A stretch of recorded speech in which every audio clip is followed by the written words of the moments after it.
Motley Crue's Nikki Sixx just destroyed fans on social media, and it wasn't very kind what he had to say. I'll tell you everything he did say, as laughable as some of it may be, on this edition of the Steve Champagne Radio Show.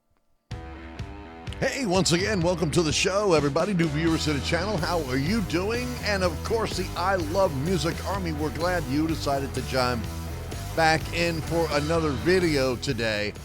As if you're a Motley Crue fan, well, you might find this hilarious. If you're not a Motley Crue fan, you'll find it hilarious, I'm sure. But I will tell you that it is definitely interesting, and I have many questions for everybody out there watching today's show. Join us.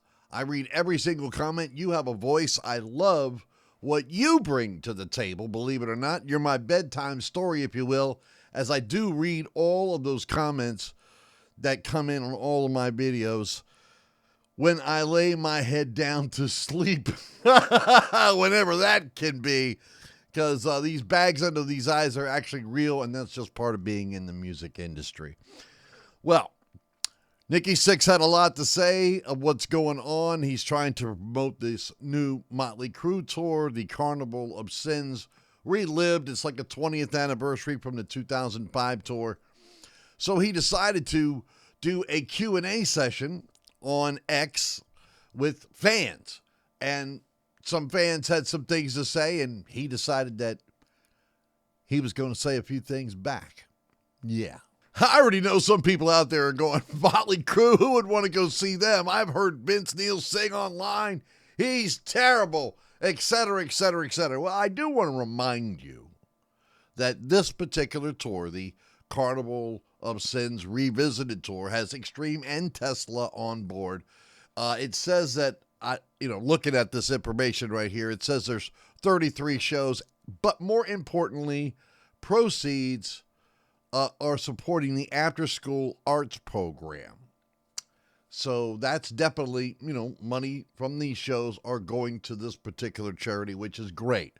So for those people that don't like Vince Neil singing or whatever, hey, you can go see Tesla and Extreme, which I think are still sounding very, very good. But let's get to what Nikki Sixx had to say. He decided to do a Q&A session with fans on his X account where an exchange took place between some fans and himself. One of the fans said you should get Vince Neil jogging or some Ozempic. Fat shit can't sing.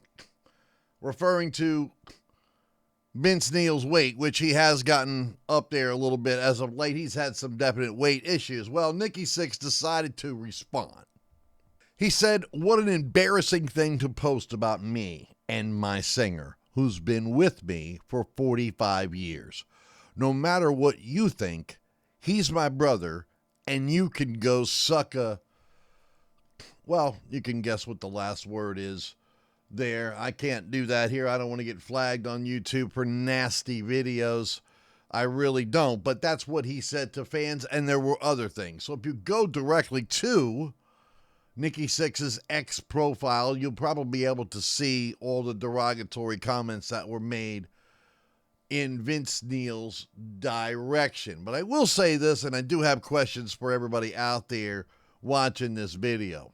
Me and Vince Neil are very close in age, and I'm going to tell you, I'm having a weight problem myself. I might not be as big as him, but I'm about 50 pounds bigger than I used to be, thanks to thyroid. And the thyroid and the weight have affected my singing. I'm not claiming that I was Pavarotti or anything like that, but I definitely could sing. I could hold my own. But I've noticed since I've gained the weight and I've had this thyroid issue, my voice has went down. I know, well, then maybe you shouldn't sing anymore, Steve. Well, you got to make a living. You got to do the best you can. And of course, I'm doing that. Now, I know that Vince Neil's had financial struggles. A lot of the band has had financial struggles. A lot of these classic rock musicians have final struggles, and a lot of them, this is the only thing they've ever known. They were discovered in their early 20s, and this is all they've ever done, is play songs and tour and, rinse and repeat forever and ever. And, you can't fault these guys. I'm not going to barbecue anybody. I mean, I will react. I will critique. I will say things of what I feel. I mean, I will do that. And sometimes maybe I'm a little too brass. Sometimes maybe I'm not. Maybe I'm a little too kind. I know you guys out there are hilarious and you have some insides. But it is hard to lose the weight, especially when you have a food addiction. I definitely have one. I mean, I mention it all the time at the end of my videos for those people in the I Love Music Army that watch the end of my videos. But what do you think? Do you think Nikki Sixx should have just left it alone? Or should he have stuck up for Vince Neil? I think he should have stuck up for Vince Neil. Like he said, it is his bandmate, for better or for worse, for 45 years. They've made a lot of money and a lot of history together, and I don't see any reason why. I know I would defend my bandmate even if I knew he was overweight and not singing as good as he used to. What do you think? Join us right here at the show, and that's all. We'll just keep it sweet and simple. Till next time.